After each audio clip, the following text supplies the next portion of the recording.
Creo que el arte, sinceramente, nos salva de todo.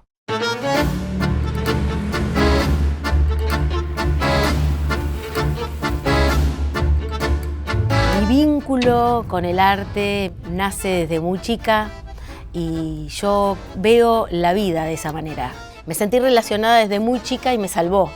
Me salvó la vida, me salvó la tristeza con la pérdida de un padre tan pequeño, ¿no? Me siento viva en ese momento, actuando o dirigiendo, siento que la vida vale la pena.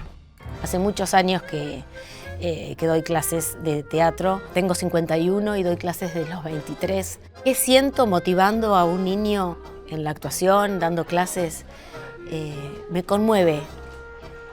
No es fácil a darle herramientas para que pueda encontrar una vocación o simplemente utilizar esas herramientas, en este caso la actuación, así sea para poder hacer un trabajo práctico en el colegio, para poder perder la timidez, y algún que otro sí se le destapa la vocación y puede dedicarse a la actuación, a la escenografía, a la dirección. Tiene que ver con todo un hecho artístico, ¿no? No solo la actuación. Entonces, poder tocar a ese otro a mí me conmueve, me produce mucha emoción, alegría, felicidad. Y me dicen, me acuerdo de los ejercicios. Eso realmente para mí de verdad me produce mucha emoción. Digo, bueno, valió la pena, valió la pena.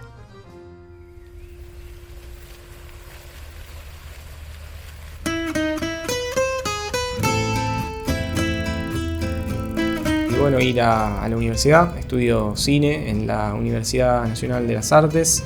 Mi orientación es dirección de cine. Mi mamá me llevó al cine. Mateo, cuando era muy chiquito, desde muy bebé lo llevábamos mucho al cine. Martín también es un fanático. Mateo tenía la particularidad que era muy callado, muy silencioso, no lloraba demasiado, no hacía berrinches. Lo llevábamos al cine a lo que acá en la Argentina es el trasnoche, por ejemplo, 11:30 de la noche, donde un niño ya tiene que dormir. Yo no me acuerdo, pero me contó que sí, me pasaban a películas que eran claramente tipo El Exorcista o películas más para grandes. Me hacía el dormido para entrar en la sala, cosa de que no haya ningún problema. Volver al futuro es mi película favorita, la película favorita de mi familia, básicamente es la película favorita de mis papás, de mis abuelos probablemente también, y se fue pasando la película favorita como la hemofilia prácticamente. Tengo Von Willebrand Normandie, que es un tipo 2, y soy portadora de hemofilia A severa y al mismo tiempo, como tengo síntomas, está considerada una hemofilia leve. Soy la mamá de Mateo, que tiene hemofilia A severa, y Von Willebrand también. Por lo que luchamos para tener esa mejor calidad de vida y esos recursos o que nos podamos solucionar esos problemas con los que nos encontramos. Recuerdo cuando yo era chica sangrar semanas, o sea, sin encontrar una solución, sin saber qué tenía. Yo me entero de mi diagnóstico a los 25 años de edad y sangré toda mi infancia.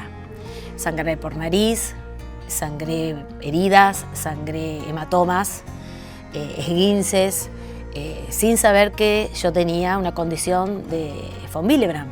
Algunas mujeres sangran mucho cuando tienen su periodo y otras no tanto. A vos te tocó eso, en nuestra familia todas las mujeres sangramos un montón. Y luego cuando tengo a Mateo, aviso, acuérdense que tengo Von Willebrand, que soy una paciente que sangro. No sé cómo será el parto, pero voy a sangrar.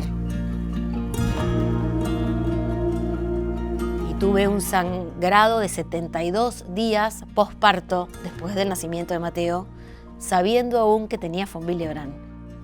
Venimos de un viaje de verle a mi madre, que vive donde yo nací, en Pergamino, y Mateo tiene 2 hematomas aquí a la altura de las costillas. Lo vimos, un bebé, 7 meses, y así como estaba, con el pañal puesto, lo levantamos y lo llevamos a la clínica. Lo primero que hicieron fue mirarnos mal, obviamente. Los médicos los miraron como, ¿qué hacen estos padres que le están pegando al hijo? Yo creo que nos salvó la simetría. Se empezaron a preguntar por qué tenía 2 hematomas iguales. Me hicieron todos los análisis correspondientes y me diagnosticaron con hemofilia. Cuando era chico mis papás no conocían lo que era la hemofilia, no sabían lo que era la fundación. Y bueno, por suerte fue como un alivio cuando se encontraron con la fundación. Que yo nunca había ido y que no sabía que iba a ser mi segunda casa durante tanto tiempo, ¿no? Después que nació Mateo. La Fundación de la Hemofilia de Buenos Aires es una ONG sin fines de lucro que tiene como principal objetivo la atención médica integral del paciente con hemofilia, ya sea en la parte médica como también en la parte recreativa. Está como integrada la comunidad de hemofilia. Y empezamos a buscar soluciones, a ver por dónde ir para que ese niño tenga una mejor calidad de vida, a tratar de relacionarnos con otros pares, a ver cómo es esto de vivir con hemofilia, qué es lo mejor que le puedo dar a mi hijo para que tenga una vida absolutamente normal.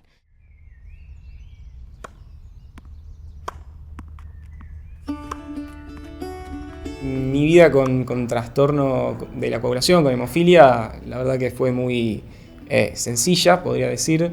No todas las personas con hemofilia en Argentina o en diferentes partes del mundo van a responder de la misma manera. En mi caso me tocó tener padres que les importó muchísimo cuidarme y informarse. Y desde muy chico tuve acceso al tratamiento, que es lo más importante. Tuve acceso a hacer ejercicio, que es lo segundo más importante.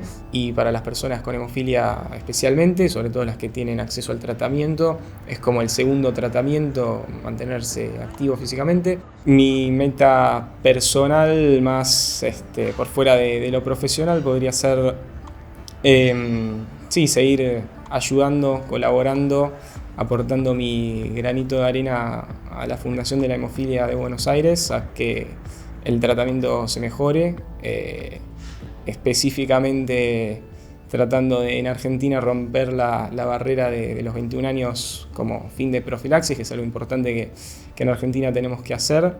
El tratamiento de profilaxis en Argentina es en principio muy bueno, el acceso al tratamiento. El único inconveniente grande que tenemos en Argentina es que por ley se termina a los 21 años de edad. En el 2019 se terminaba a los 18. Después el gobierno, gracias también al apoyo y a la lucha de la fundación, comprendió que era importante elevarlo. Se elevó a los 21 años el límite de la profilaxis. Y bueno, luego el paciente con hemofilia pasa a tener tratamiento a demanda, cuando tal vez no es lo ideal, dado que la hemofilia no es algo que se cura a los 21 años. Como la hemofilia se mantiene toda la vida, el tratamiento debiera también mantenerse toda la vida.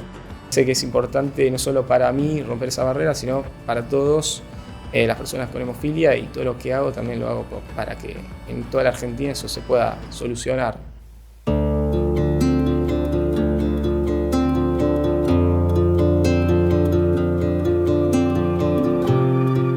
Yo siento que tengo una misión y de hecho un poco trayendo a cuento esto que decía de que el arte nos salva. Estamos, por ejemplo, yo estoy en un proyecto como voluntaria que tiene que ver con entrevistar a mujeres que sangran o portadoras o hermanas de un niño con hemofilia que no tiene hemofilia y que qué pasó con esa niña en esa infancia. ¿Fue distinta esa niña que no sangra, que no tiene nada, pero que tuvo que convivir con un niño con hemofilia? Y todas esas entrevistas que estoy haciendo ahora en busca de esas mujeres van a ser unas ficciones sonoras, como podcast, contando esas historias, como si fuese un hecho teatral, si fuesen cuentos de esas vidas, de esas mujeres que sangran o esas mujeres que tienen relación con la hemofilia. A tener en cuenta en la medicina, en la vida, en los colegios, para que todos puedan tener y acceder y poder acceder, que no es poco, a una mejor calidad de vida.